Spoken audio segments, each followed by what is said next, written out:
এভাবে মরিচ লবণ একদম হাতে মেখে ডলে ডলে কি করব দেখতেই থাকেন। এই রকম ঝাল মরিচ যদি ভেঙে একদম মাখানো করা যায়, যে কোনো মাখা, তাহলে কিন্তু খেতে বেশ মজা লাগে। তো আজকে আমি এখানে এগুলো মরিচগুলো দিয়ে বড়াই মাখা বানাবো। আর এই বড়াই মাখার মধ্যে কিন্তু একটু সরিষার তেল দিয়ে নিচ্ছি, একদম খাঁটি সরিষার তেল। তো এই সরিষার তেলগুলো দিয়ে ভালো করে মরিচগুলো দিয়ে চটকায় নেব। যখন চটকানো হয়ে যাবে, মাখানো হয়ে যাবে, দেখতেই পাচ্ছেন কতটা লোভনীয় হয়েছে। আমি কিন্তু এগুলোকে গ্রাইন্ডারে আধ ভাঙা করে নিয়েছি এবং কিছু কেটে দিয়েছি গোটা গোটা। দুই প্রকারে একসঙ্গে মিক্সড হয়ে কিন্তু একদম মিলেমিশে খুবই লোভনীয় হয়েছে।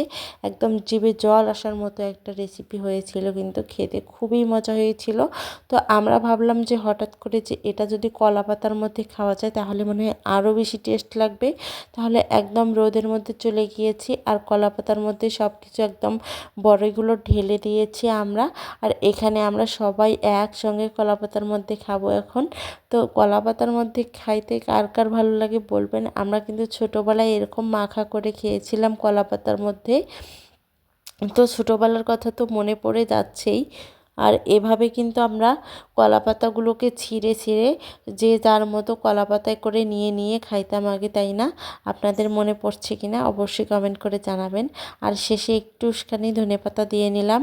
আর আমি কিন্তু যখন গ্রাইন্ডারে গ্রাইন্ড করেছি তখন কিন্তু এটার মধ্যে একটু শলুক পাতা দিয়ে দিয়েছিলাম। শলুক পাতা কিন্তু বড়াই মাখার মধ্যে খুবই ভালো লাগে, খুবই ভালো লাগে।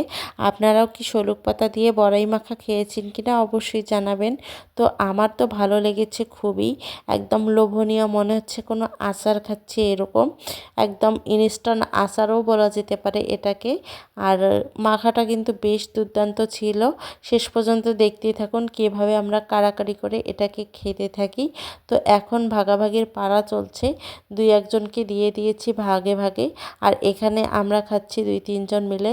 তো একদম শেষে করে ফেলেছি, একদম এত বেশি মজা ছিল তো আর বলে বোঝানো সম্ভব না। এরকম মাখা তো এই যে দেখেন কীরকম কাড়াকাড়ি শুরু হয়ে গেছে। শেষে যতটুকু ছিল একজনই একদম কেড়ে নিয়ে নিয়ে খাবে, এরকম একটা ভাব।